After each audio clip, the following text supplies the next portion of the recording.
two-part. It's basically a tile adhesive, and you have to be approved to calibrate it in the morning. You have to calibrate it in the afternoon because heat changes that up on us. But that's going to give us pretty much 2 to 2.5 times the output value as our screws and nails will on the overall roof. The other bonus to that is it supports the tile. Right now, our tile is just screwed to the roof itself, and you walk on it correctly, you break it. You know, you're still going to break tile from. Don't get me wrong, but it's got a support underneath it that's actually bonding it. But one of the biggest things that I do like about the systems today, where if we look at one unit, let's say we have 1,000 tiles on just your unit, that means we have anywhere from 1 to 2,000 screw holes every, you know, which is potentially right. And as the membranes age, the membranes, you know, they seal back down the nail. But as they age, you know, it gets smaller and smaller. So you get water into your vents, hit the brakes that come off, items like that as the water comes through. And essentially what happens with those, you really don't see them until it's too late because they're not letting mass volumes of water in.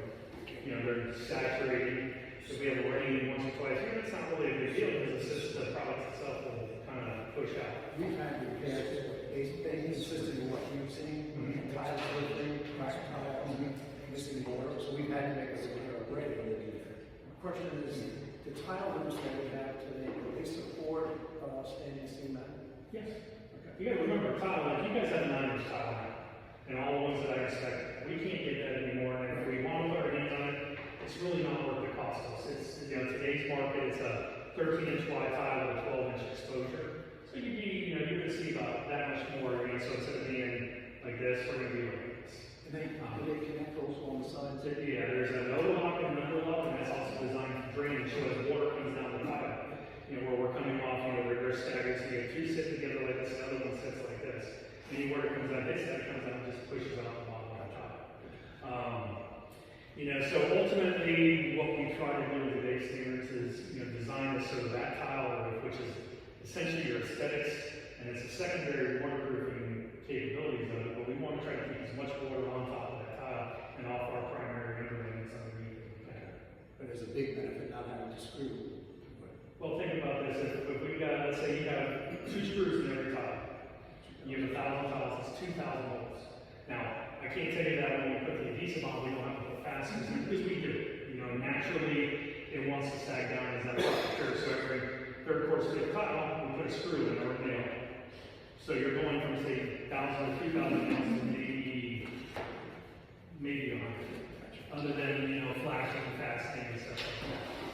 Then you get into it, you've got your flashings, you've got your penetration, your goosenecks, you know, which is a big concern that I've seen here right now. And then obviously everything in today's market, we're attaching to the structure, you know, mechanically in some fashion, where this roof here is only the tile and everything is mechanically attached. Everything else is attached to the top. So if you ever have any loss, what happens is it's like a domino effect. When this one fails, even though this one might be on a nice bottom, when this levers, it pops this one free, that one pops the next one free, and then we're in front yard or in the neighborhood. I just wanted to take a quick pause because we are going to officially start the meeting. This is a Townhouse Roof Committee meeting. My name is Cheryl Collier. I've been serving as the chairperson of the Review Committee for several years now. This committee itself has been in place for at least 5 years. I won't go through all the steps this evening because I've introduced you many familiar faces, and we have our special guest this evening. I want to respect his time. But we are at the step where the community voted to go ahead and hire Knopf and Associates in order to perform a sample roof inspection of the shingle and cement tile roofs to give us an estimate of the professional estimate of the lifespan of those roofs. So then we can reconvene like we're doing this evening. It's the start of this conversation. I just don't really want to come this evening thinking that everything has been decided or that things are being decided tonight. This is an informational committee meeting where you are allowed to attend. We do want to respect Kyle's time. He is doing this free of charge this evening, so I really appreciate you doing that because the report was wonderful, it's lengthy, and includes photos, and we even emailed it out to all of you. I hope that you had a chance to do that. But I do believe that we'll let Ben do his presentation first, and then however much time he's able to give for questions and answers, we'll do that. And then that will follow with the rest of our committee meeting that you don't have to stay. We're just letting you know where we try to go to just next steps, like where we stand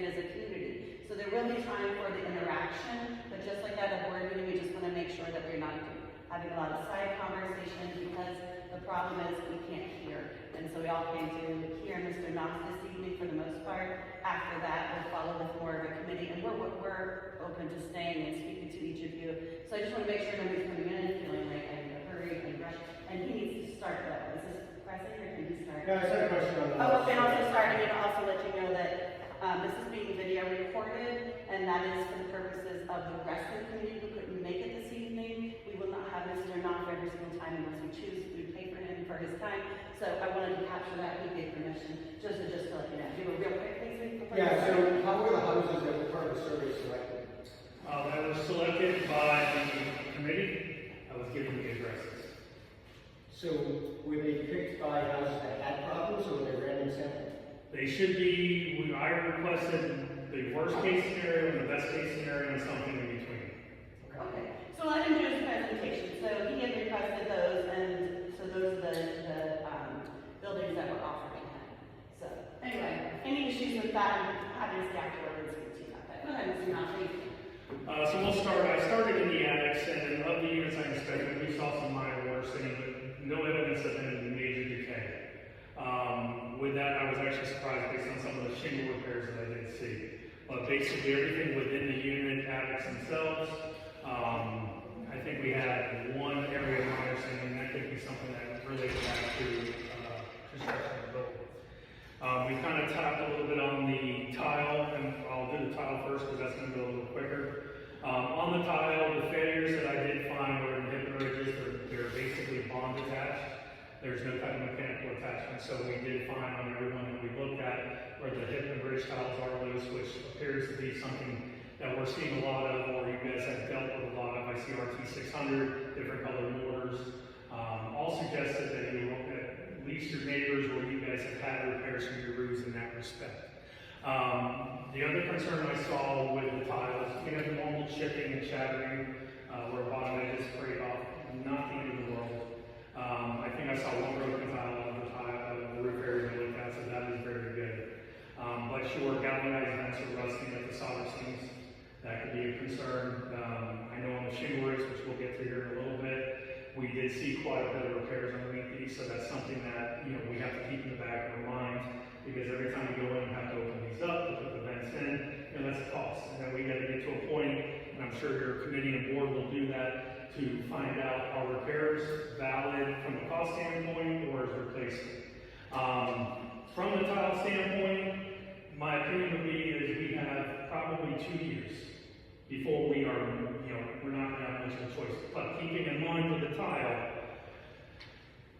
with the failures of the hip and bridge and the loose aspects of those in the failed vents, you guys will, if we have any type of high wind events, you guys have the opportunity that may occur if you haven't had repairs already, and you may have to have vents replaced. So one of the things that the board did give me, and I don't have a justification of shingles versus tile, but it looks like an average repair cost that I saw in there was between $350 and $2,000 per unit for repairs that were done in the past.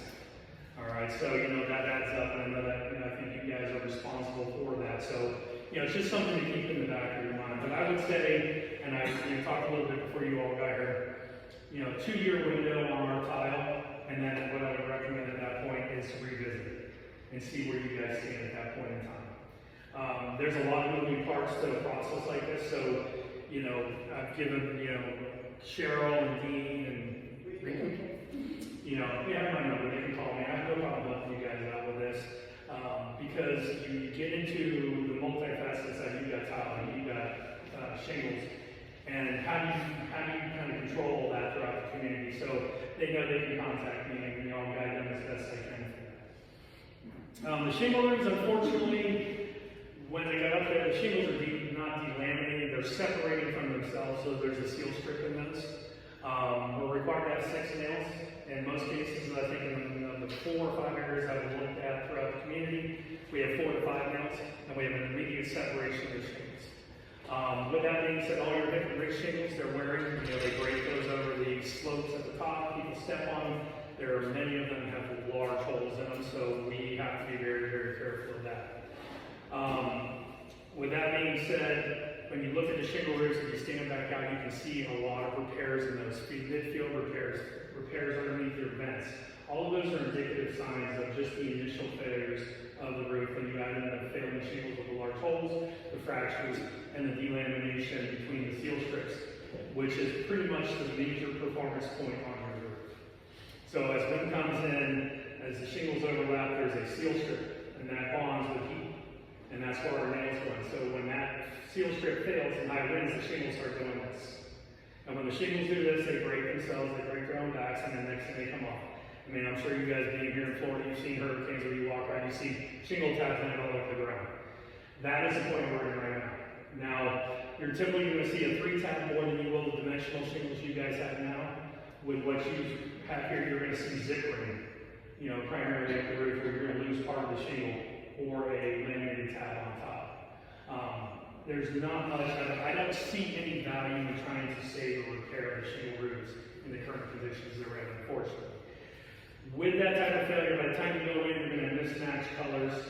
You're going to spend an arm and a leg, but that money would be much better suited to push towards an actual re-roof of the buildings themselves. If I was living in the tile roofs, I would be very happy with the 2 years. The shingles, I would be looking at right now if I lived there to get something going as soon as we reasonably can as a community to, you know, protect the assets and protect your homes themselves. With that, I mean, that's pretty much it. Flashings were all pretty good. You guys do have gutters. One thing that I would suggest to the committee and the board, you guys have a lot of trees in there, which is very, very nice, but it's something you need to make sure that you guys clean your gutters. There's quite a few of them that have sticks, branches. I throw a lot of stuff off when I was up there for the buildings I looked at, but if those get plugged up, they're designed to go to the front, but our fasteners are usually below the overflow point, so that can run back into your face. Not a major critical thing unless we leave it there long term. So it's something to consider as an owner we have gutters. Guess we can open up to questions. Did you have any, this is review, I don't think I had a chance, I was just trying to go ahead and let you get started. Yeah. Can you introduce yourself? Sure. I've been on the roofing committee now for over a year. I am now also on the board and happy to be in this process and happy to help out with 16. And this is Grace, and he is also on, is important. Oh, so there's no, I'm sorry. Actually, over there, Grace. Grace, would you mind introducing yourself to the room? Oh, sure. My name is Grace Johnson. Been on the committee over a year as well. Been in the community for like 10 years. I'm just going to say to those who are joining the conversation who maybe haven't attended a meeting where we all were, Grayson was intentionally added to the committee once the community started pointing at when I joined the committee and people started, and a lot of neighbors were saying, hey, I'm a tile owner. Could this possibly be a 2-step process? We are in favor of the HOA facilitating this, but, you know, are you guys considering that? Brought that back to the committee that was in place at the time, and we added a cement tile owner just to make sure the committee didn't lose that site in mind. So just so you know that was the makeup of the committee currently.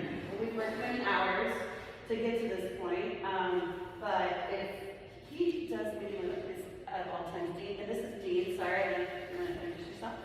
I'm Dean Ely, I'm on the board. I live in a single-family home, and my shingle roof is ready to be replaced as well. One, because of the age and the condition of the point on the roof. I also wanted to recommend Kyle to actually do roof inspections. I put 2 years on Palm Beach. Part of my job is to make sure I hire the best, especially for the island, because the standards there are very high.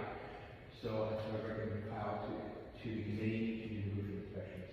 Well, and this company, your company is also recommended by other And the community neighborhoods as well. along with other consultants, so it may, you know, your company may be shortlisted many times. So anyway, from there, he does these meetings all the time, so I'm gonna go with, let him, he's ready to entertain questions. You go right ahead. What about your experience with the trusses? Are they adequate, or do we need to do anything to add wind mitigation? Well, that's going to be dependent on, I would assume that is per unit owner for the mitigation and the connections between the truss and the wall. Ultimately, we have the opportunity during the re-roofing process, we can pull the first or second sheet of plywood off, be able to get in their access, get new straps in, and that'll all have to be done through an engineer. You would have to have a mitigation report done and tell us what you'd like to do. What you're seeing now is adequate? I saw one strap up and over with 3 nails on one side and 1 nail Now, there's adequate and there's insurance adequate. So the state of Florida, the Florida Building Code, basically says if it's more than 15% of the total roof value, that we're not obligated to do it in the permit. And now's our best time to do it. It's the first time we can open this roof up. You don't have to have someone climbing in and, going across and breaking the ceiling.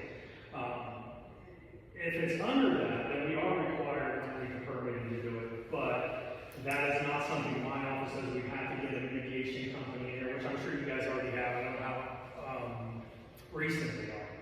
Does anybody have a recent one done? We had this 4 point, Okay. last insurance company, and we passed, but Okay. they take pictures of every third or fourth point down.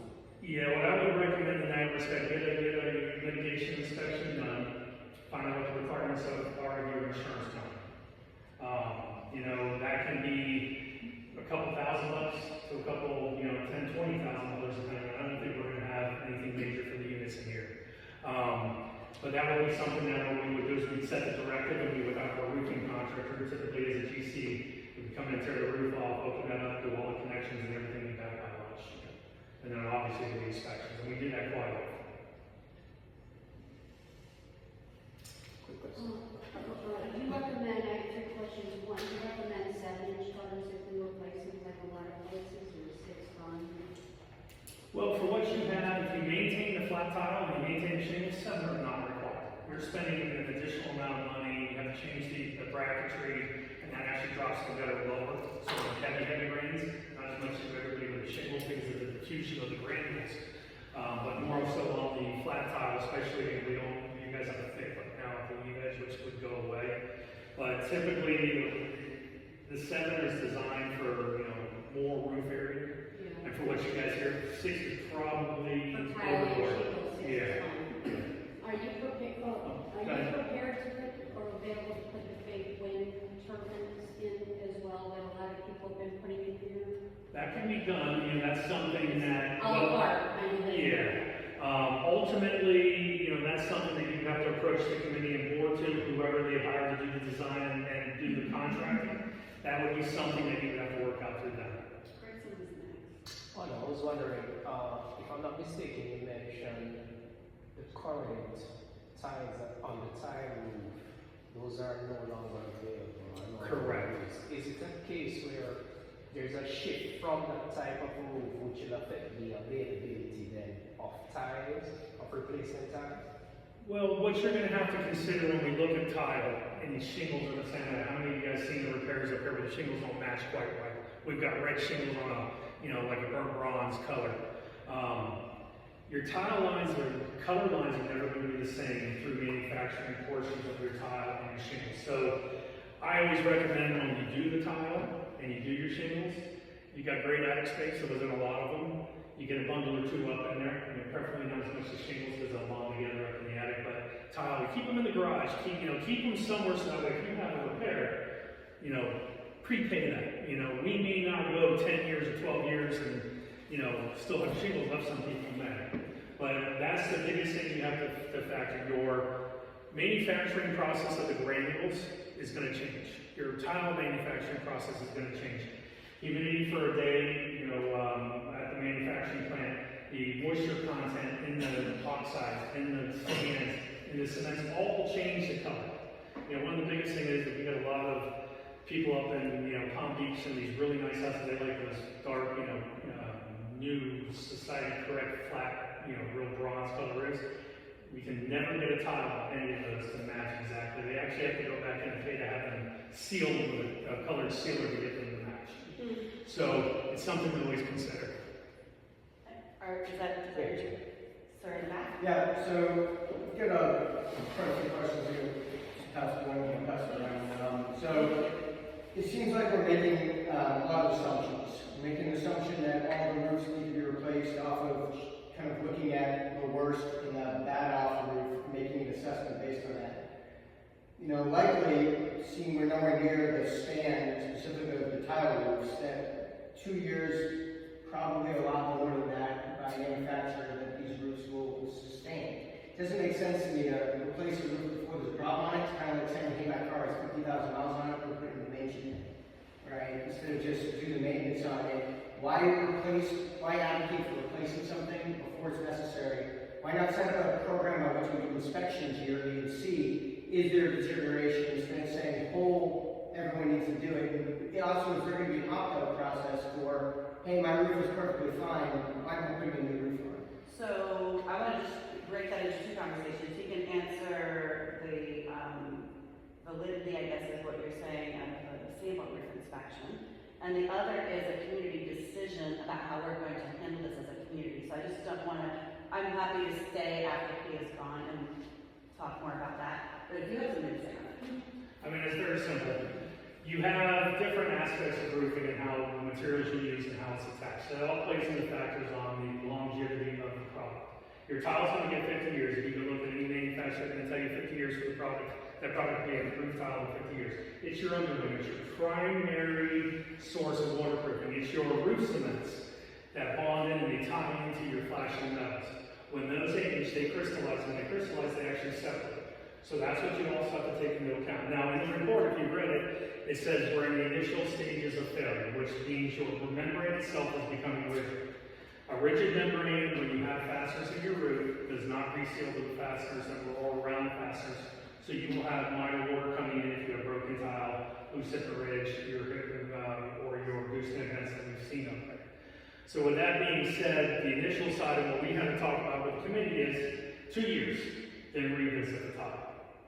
So we're not damning and saying replace the tile today, but at the same time, I have an obligation to the association, to the committee, to say, we're in a position that we really have to look at this. We have to, take this seriously for the folks of you that have these tile roofs and the folks that have the shingle roofs. And we have to say, okay, what are we going to do? Like I'm going to say, hey, we get 10 years at it, and it fails in 2, what do I do? Let's err on the side 2 years and revisit because that's the right thing to do in this case. If you start running into and we get a call from the board, they say, hey, all of a sudden we're $50,000 in from what we can tell on tile roof repairs, then we need to revisit that early. But it's not something that we're going in saying you got to change everything right now. Shingles, unfortunately, they're at that point where we don't have a choice with this. The tile we have a little bit more leniency.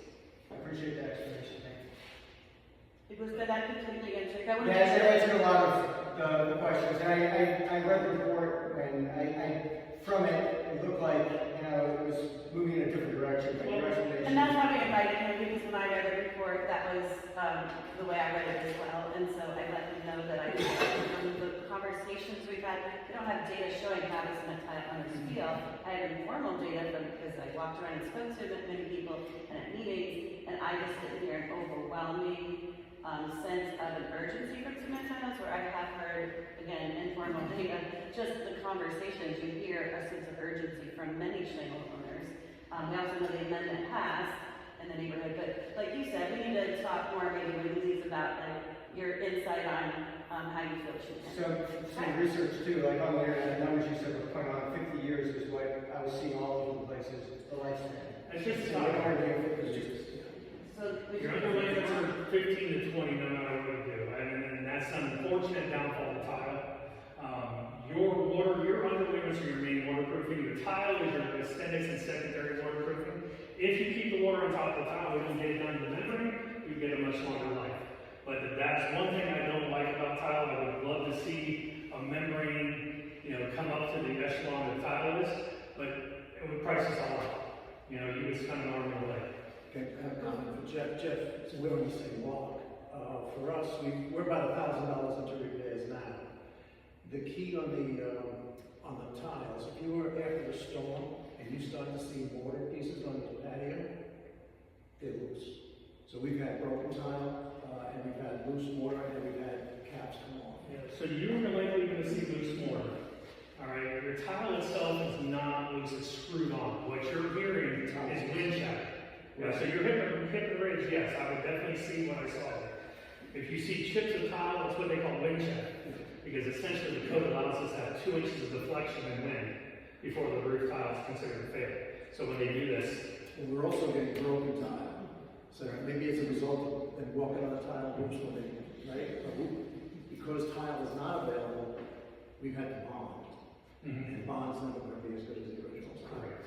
So. all right, he's had his hand up there. when it came to the sampling that you did of the asphalt roofs, how many did you do? And was that characteristic of everything as a whole? The reason I ask is I just had somebody come by that from the insurance company that did the German inspection of my roof, and I caught him before he left, and he said that the roof looked good, but it's a different message than we're getting from you, so I just want to understand kind of what's something other than Right. So, pictures, how much you lose in perspective of pictures? One thing that we've learned is, I do a lot of legal and expert witness for roofing. And drone is great, I would love it, especially in the summertime, instead of I try to fly it up there and look. You lose perspective and you lose the hands-on. How's a drone going to tell me that the shingles are nailed, 4 nails, 5 nails, 6 nails? How's a drone going to tell me that, we've got, decay up at a point? You can't fly it in. What they're doing is they're flying around, they're looking for large-scale stuff. I love it when we go into court cases and they got their expert who has a drone because we can pick it apart. I put my hands on it. I mean, you want to bring up some photos, which I think she has. I'm right there. I can put my hands on it. I can feel the product. I can tell you how that product's reacting. You can, literally, just take the shingle and break it. On one of them, when we lifted up, the whole corner of the shingle broke off. That's a rigid shingle that you're not going to find in a drone inspection. That's going to be more kind of just generalized overview of the roof itself. And with that being said, this is a very large community, so you don't, the ones I looked at, we tried to do a kind of like a worst case scenario and best case scenario and something in the middle. And you also have to remember here, when you talk about top roofs and shingle roofs, this is not built all at the same time where all the roofs go on October 31st of 2025 and we're ready on October 21st, down the road. This is a multi-year installation and build on these, communities. So yes, you may have some that may be a little better than the next one. And that's why we try to do the worst case and best case, so we get a good aspect throughout. And that's why we don't do it in a cluster. We've done some, I think we did 2 across from each other, 1 back here, and I jumped up on a couple other ones just to confirm my findings outside. We make sure they're at opposite ends of the community, because that, again, we listen to your feedback and as a purpose for the committee, and people have said, well, what about if, my building was built a little bit later than the others? We know they were built in 2005, you see it on the property appraiser's website, but we went ahead and did that. We chose, as he said, some have had repairs, some have not had as many. Most buildings have had repairs around 2020. I don't know if you guys are aware of that, and we've seen that report when I sent that to Kyle Knopf. And so, but that was shingle roofs that had some, just minor, but not every building was minor repairs. And so, what was my point? So we were looking for the ones that fit what he said, and so, okay, opposite side of the community, when he's saying that two were close to each other, there was one that cement tile and shingle, so it didn't matter that they were close to each other. Which picture should you just No, this is That one there looks horrible, and I can't read, that looks like a sheet of paper that got wet, and what's going on there? So what you have, this is what they call midfield buckling, the term being the membrane assembly. So you have a 30-pound that's mechanically attached to the deck, then your shingle goes on top. If that shingle is put in properly and number 30 is put in flat, you won't see the buckling. So essentially, something like this is either going to be poor installation, or we had water damage at some point that's releasing nails, or rusted out on that. So you can kind of see what you've got here and here. Now, if you walk through the community, and I really tell you guys, the ones that want roofs, great. The ones that don't, walk through and look at your neighboring roofs and items like that, and look at the overall picture of what you guys are really going to be dealing with. So as you get into this process a little bit more, you're ready for it, your neighbor's not. It gives you guys more of an idea to see what the other person's looking at. Well, and our neighbor just did theirs, and it looks great, and when it rains, ours appears to be saturated, which is that another sign of it's losing? When you say saturated, really dark color? Yeah, it's really, really wet versus the new. And your shingle? Yeah. Okay, so shingles, the granulation it's a bond into the surface of the shingle itself. It has zinc and other metals and stuff in that. When they're new, that keeps that algae growth out. You have a lot of trees around you, you're going to darken, so it can look nice and brown today, and it rains, this afternoon, it'll look much darker. That's just the saturation of the algae and growth on the surface. But that's a sign of aging as well, right? Yeah, but that's not going to be something that I would damn a roof for, because in Florida, if you go on the north side of any house, not getting the sun. Okay. What do you use metal replacing machine? I'm a metal electric. I put it on my last 2 houses, I love it to death. Pros and cons, you're gonna get more of a longevity with less repair, because all really you're dealing with is sealing around your flashing, sealing around your vents. One of the biggest issues we have right now are tariffs. I was just telling them, tile and metal were pretty comparable for several months. Now we've seen a push about a 9% rise in metal costs because of the tariffs. The other real big thing is, this is something that you as owners need to kind of consider. What's your insurance company going to do? We've had, in the last year and a half, a big push of condos. We want to get rid of shingles, going to metal, get rid of, go to metal. So they reach out to their insurance companies. The insurance companies say, hey, it's 15 years and, you know, you're going to take the metal. So they got to be thinking, why all of a sudden is metal like that? So I have a broker that I deal with a lot with insurance for fraud down south. And he sent me the citizens, and you know, some of you might be on there, and I know that they're a little bit different. When I sat there and I read the protocols for the roofing, I about fell out of my chair. Shingles 40 years, tile 15 years, metal 15 years, and then we have what they call coal tar, which is a commercial, like a real high-end, low-slope roof with self-healing. They said that was 20 years, and you get 30 to 35 out of those properly maintained. So personally, I think the insurance industry is a little skewed in how they justify it, and it's skewing so they have as little risk, get as much money out of our pockets as they possibly can. That's my opinion. So they're giving metal less time than shingle, is that what you just said? Yeah. I thought maybe you misspoke. You almost fell out of my chair. I was almost scared to ask, I'm like, did I hear that? And then I deal with insurance companies, and they have the most common sense in the world. Yes, no problem. You need 5 years, okay? You know, we have clients that we go in and they say, well, you got to replace your roof, it's 15 years old. We go in, matter of fact, one that we're just replacing now. I mean, 149 building community tile, much bigger than these, you know, $12 million. We went in and did testing. I put the roofs on, I think back in 2003, 2004. So we did testing on, they met all of today's parameters. And the insurance company still required them to take the roofs off. Or they were raising their rates because they were a larger risk, as what they brought to us. And there was no push or shove. This was their deal, and that's what they wanted. But what causes a metal roof, like after about 12 or 15 years, to start to look rusty, or like, there's one here now that looks more like it's starting to look really aged. Right, so as with anything, it's the same concept that's happening to your tile. It's the same concept that's happening to your shingles. You got different surfaces and what's UV degradation, exposure to the elements, you know, airplanes, cars driving by, trees, rain, you know, that all those etch the surface. So on a galvanized panel, what you got to remember, when they manufacture them, they got oil on because they have to go through the machines, they get a nice skin coat. Well, that burns off.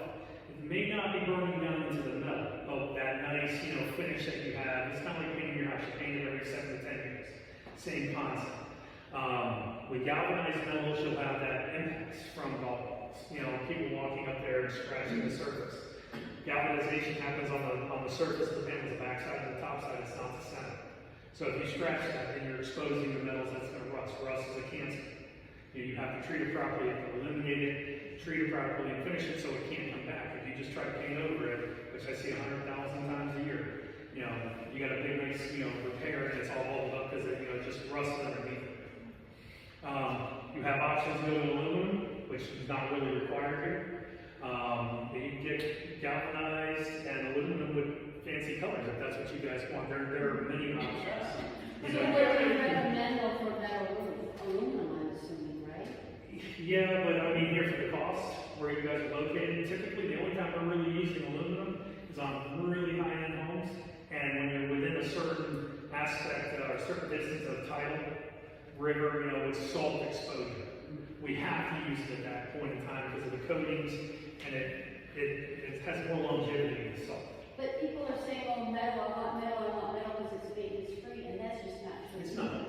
It's not. Every 5 years, I had a metal roof on my last house, I have one on this roof. Every 5 years, I have to go up there and I have to clean all the caulking off of all the vents, get it all nice and cleaned up, and then I have to reseal it. So you still have it, but what the difference is, you're having water panels, depending on what you get, a 5D current, standing seam, there's so many options that you guys have to go through to determine what will be allowed and what, because there's different looks to all of it.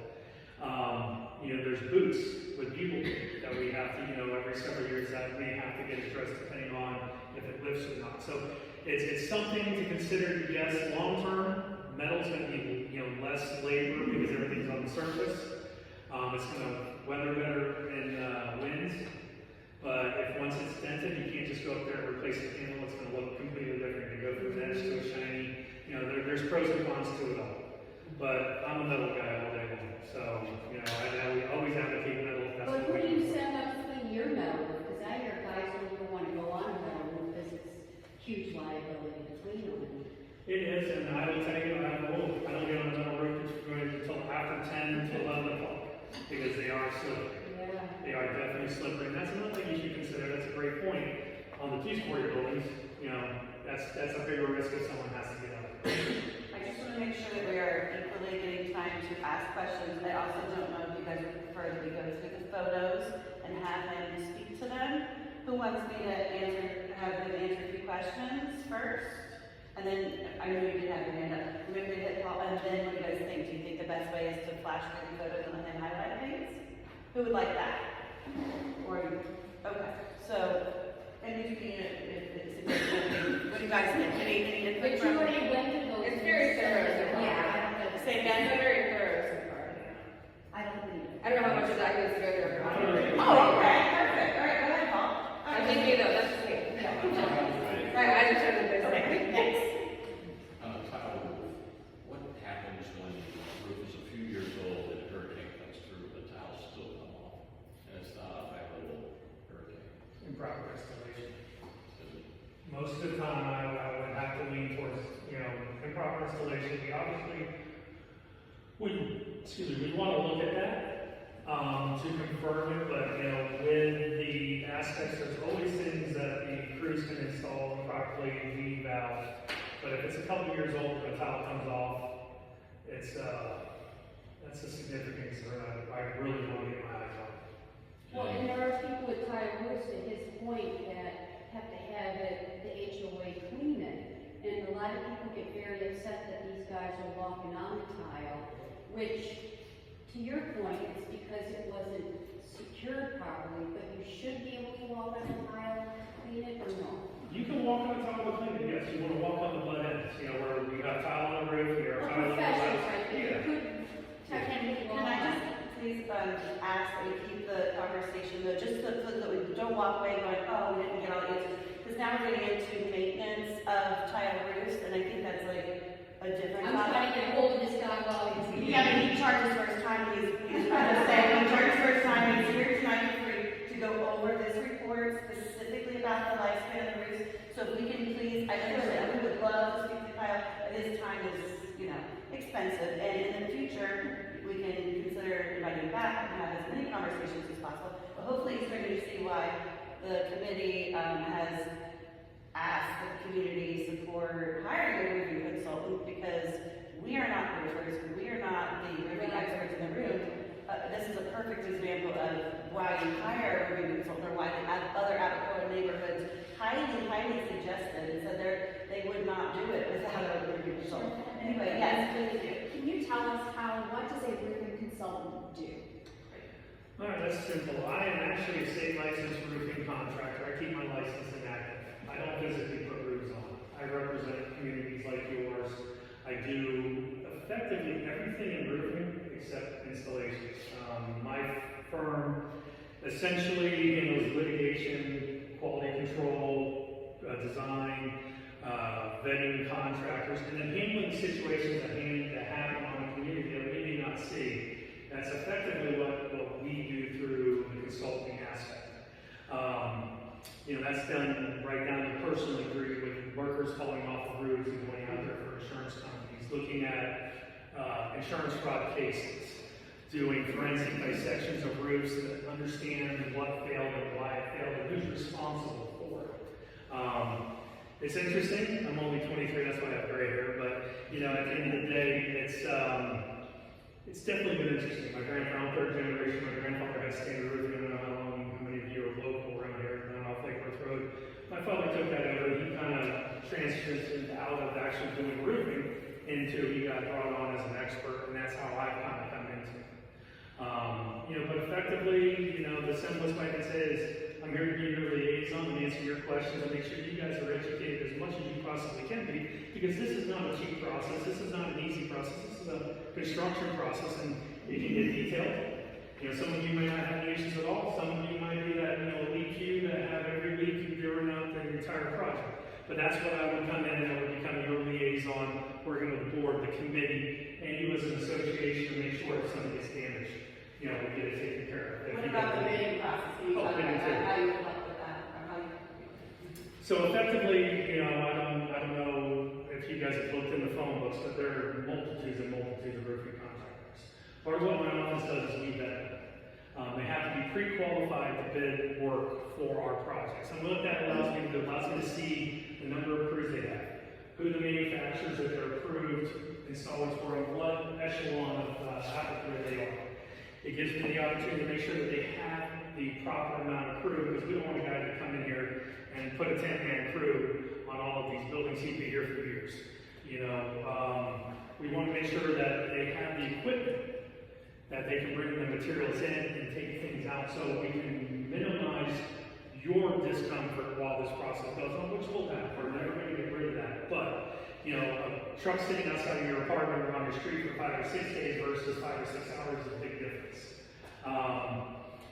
So we vet them, and then what they do too is, even if they qualify, and let's say I let them bid our project and they totally botch us, they're not going to get invited to the next one. So the people that would be coming in if we went through a firm like mine, they've got to take care of the client today as we go through this process and we go through the bidding process.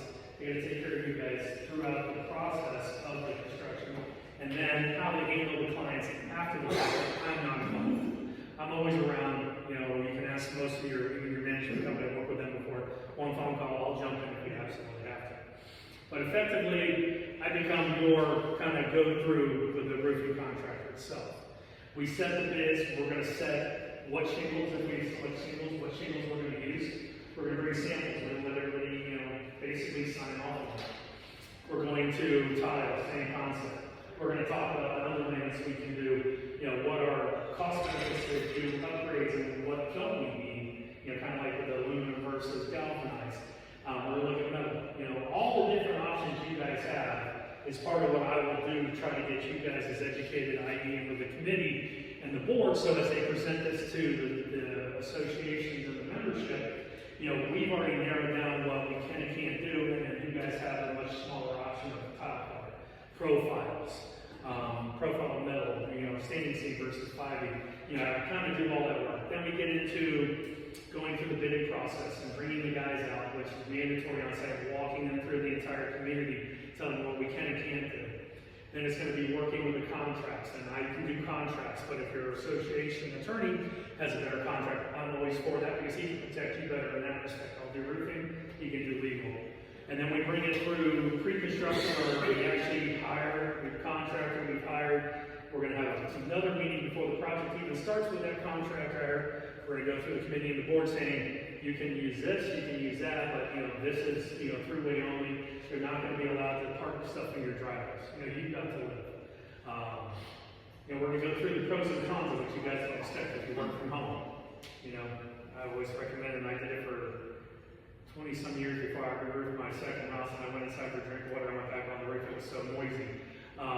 Kind of what you can expect and what to take off the walls, what to protect. Everything we've learned over the years of just doing this that can happen.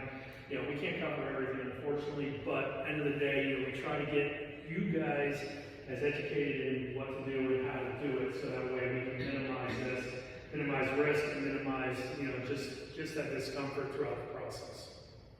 Okay, and just so that you know, we expect to have proposals in hand from several roofing consultants, including Knopf and Associates, hopefully by our board meeting on November 18th, and the board will be reviewing those consultants and perhaps voting that evening on whether to hire one or not, and what what we're gonna do, so please do come to board meetings, please do, so that you can stay informed, because we want you to be there. How early before do you hire your consultant then? Like before starting the project? Well, right from the beginning. So like if we were gonna do it for 2 years, it's a hire now? Well, that's up to you. I mean, the thing that we have to be careful of with whoever you hire, the industry changes, so you have approvals, and those approvals go through revisions. You know, some of them are very constant, some of them aren't, so you don't want to start too soon, and you don't want to have to start too late where you're rushing in and trying to get everything crammed in there. You want to probably 1 to 2 months, you know, get the whole process done where you can move through it pretty easily and have the time to put in for the community and the board to do what they need to do and make decisions. However, to clarify, he did repeat what he said about the shingle roof, though, because I just want to make sure. I understand, because shingle is different than tile. Yeah, it's just like it's saying that it's more present. And Gene did come first, let me go back up there, Gene. So, I live in single family homes up on that end, but a lot of people re-roofed in the last 5 or 6 months.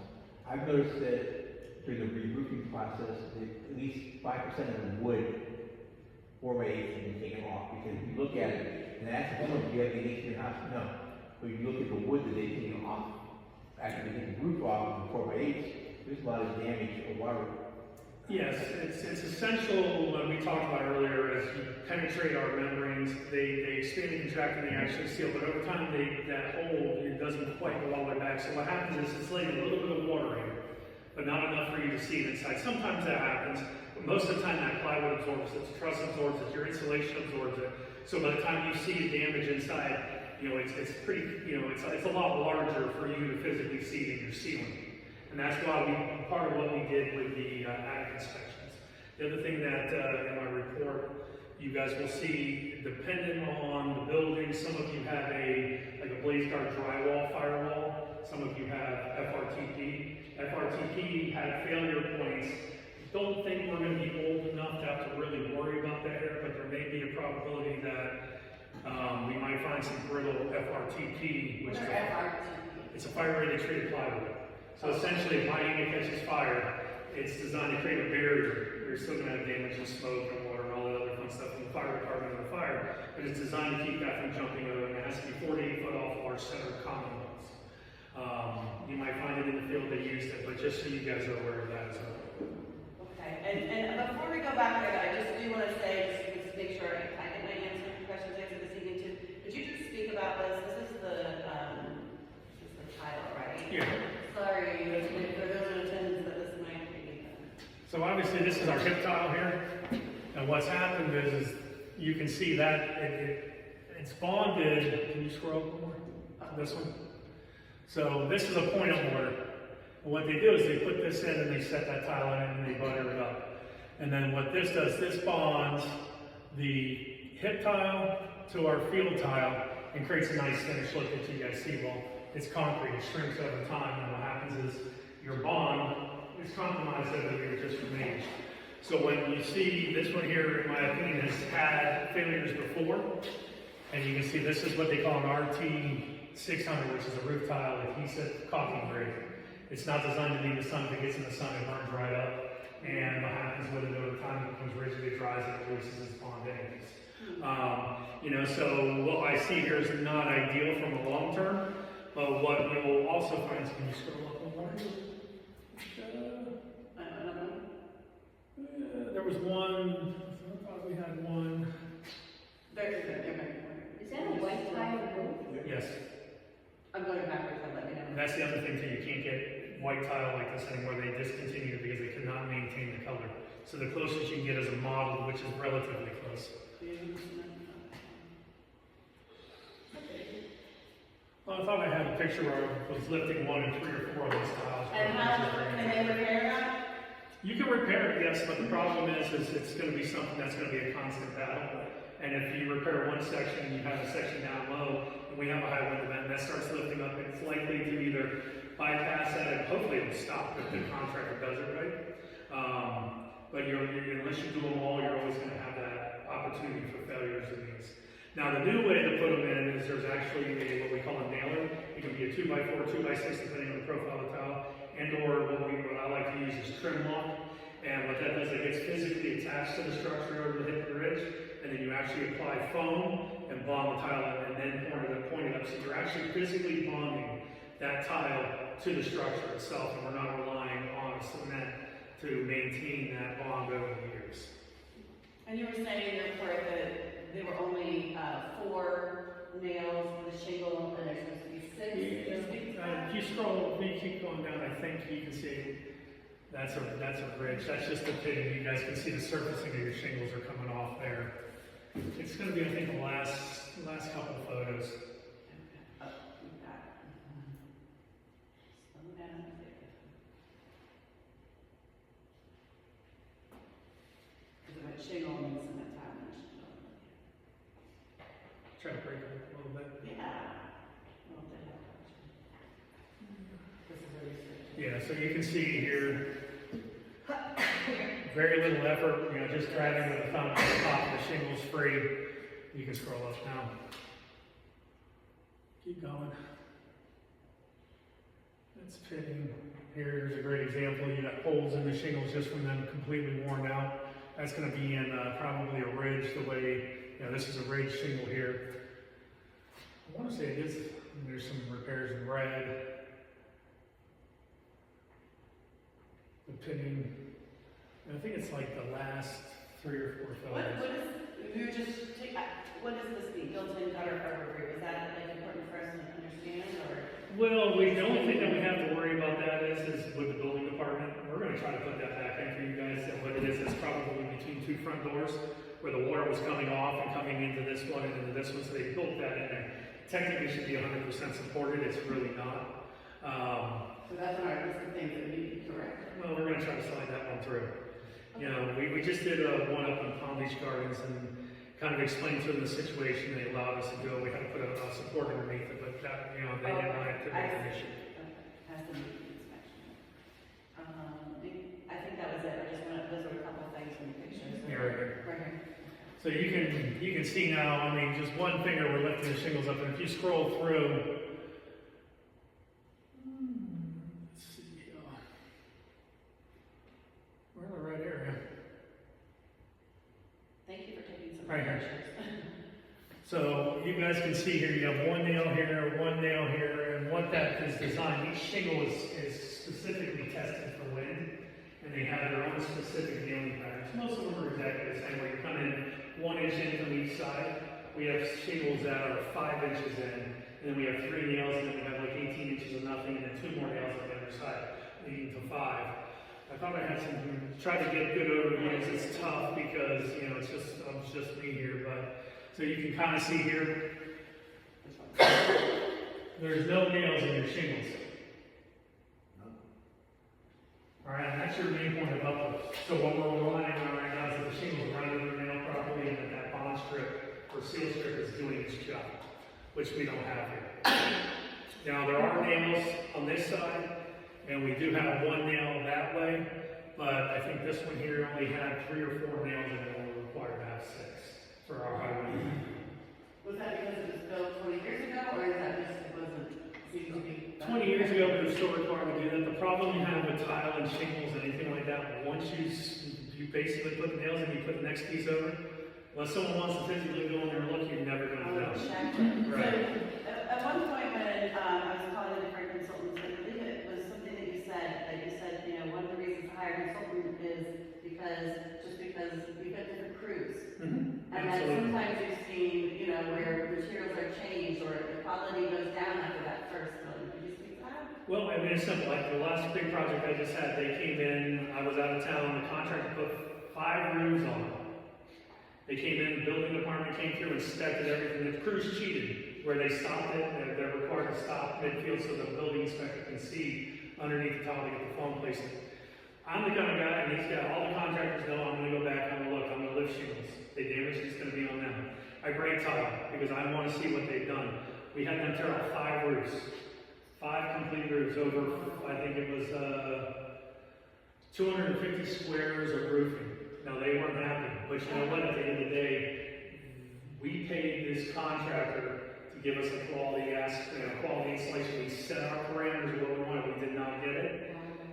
They weren't happy, they took care of it because they knew I wasn't gonna play around with them. We checked every roof, the next 145 roofs. I guarantee we broke over 1,500 tiles for the rest of the project.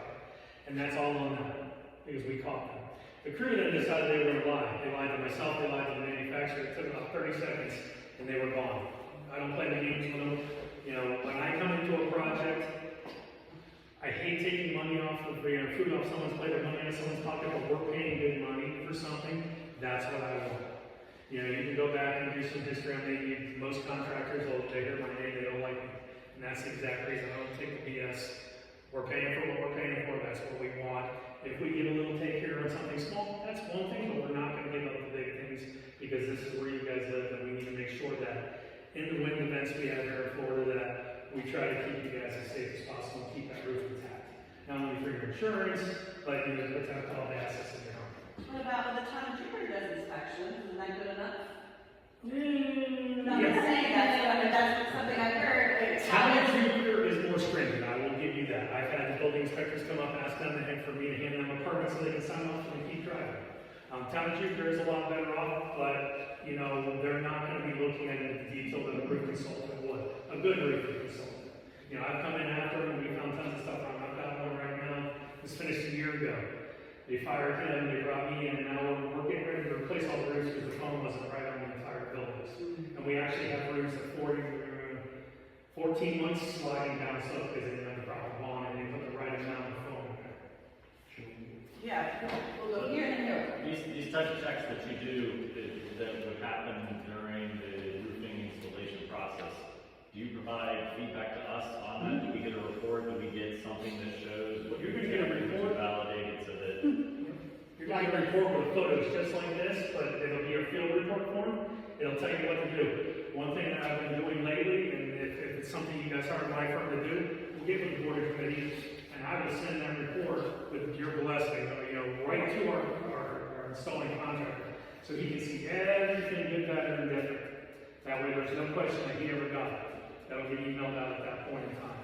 Now, the other thing with that is we're not going to tell them, you know, let's say you guys hired my firm. I'm not going to tell them I'm going to be here Monday mornings at 9 o'clock, because what are they going to do? They know I'm coming. I'm going to slide in that area. If I'm working around the corner, I might just drive through.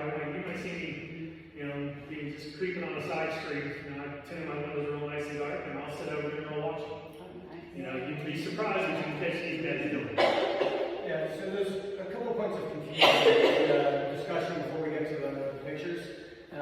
First, we were talking about, hey, reassessing 2 years from now for tile roofs and setting up like a plan by which the residents would know, even residents for tar roofs, would know what the replacement plan would look like, what the cost would be, and all these other things, and we get samples. Now we're talking about going from inspection to contractor and done within 2 months.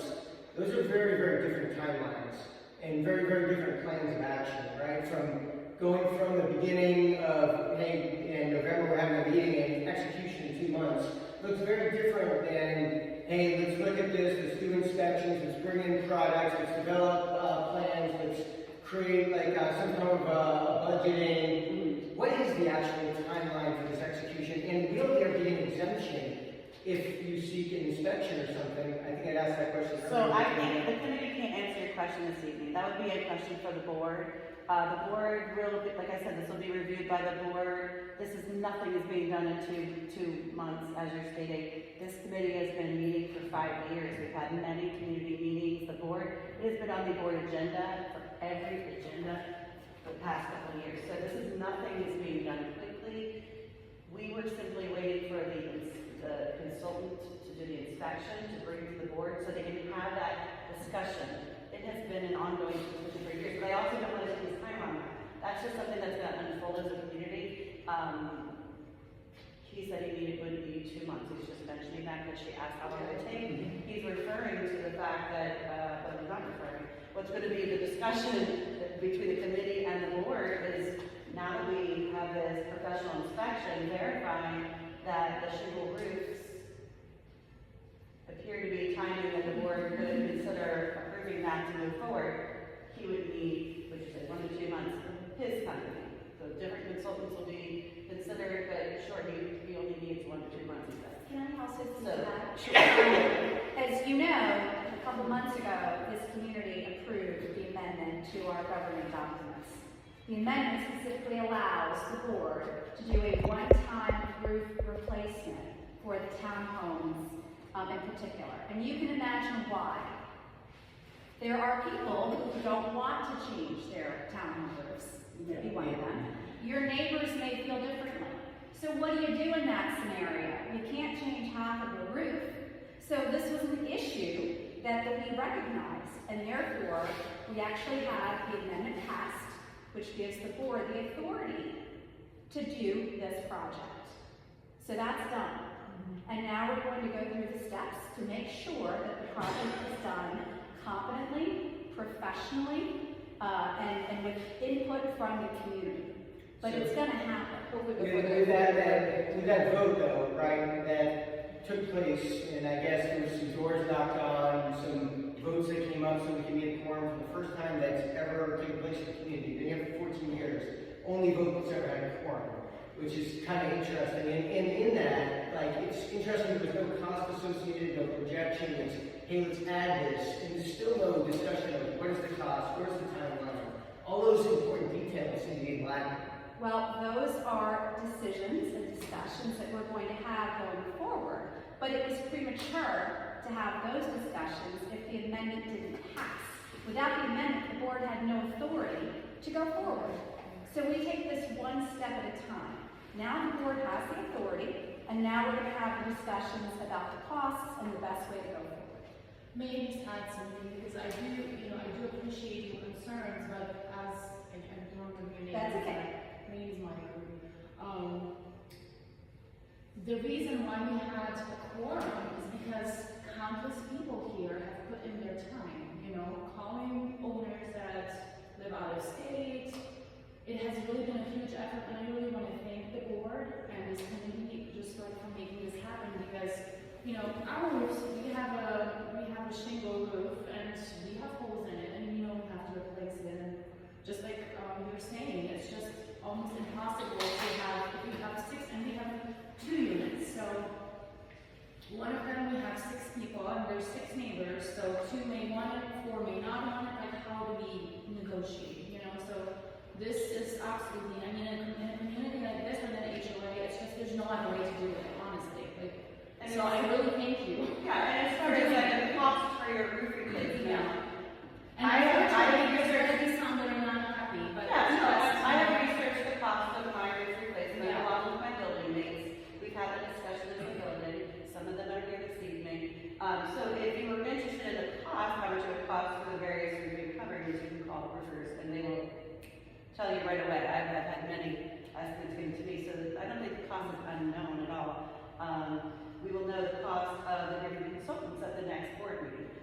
We haven't done that before because that cost would have changed over those 5 years. We threw out a cost, but it's pretty easy to get a cost for your roof replacement.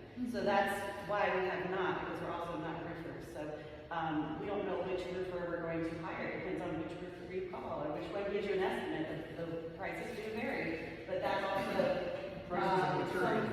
as a committee, we have always discussed, sure, it would be nice to have the input of a roofing consultant in that process, because just because I hear referral from a neighbor, I would love to hear personally what the roofing consultant says about that company and about that contract and about, he's mentioned warranties and all that. So so it hasn't been nailed down to specific numbers, but we always answer that question as it's just how we give you a number that we don't exactly have yet. But that's also not, That's something your consultant should also. Yeah. So we are ready to kind of move forward, right? Say it again.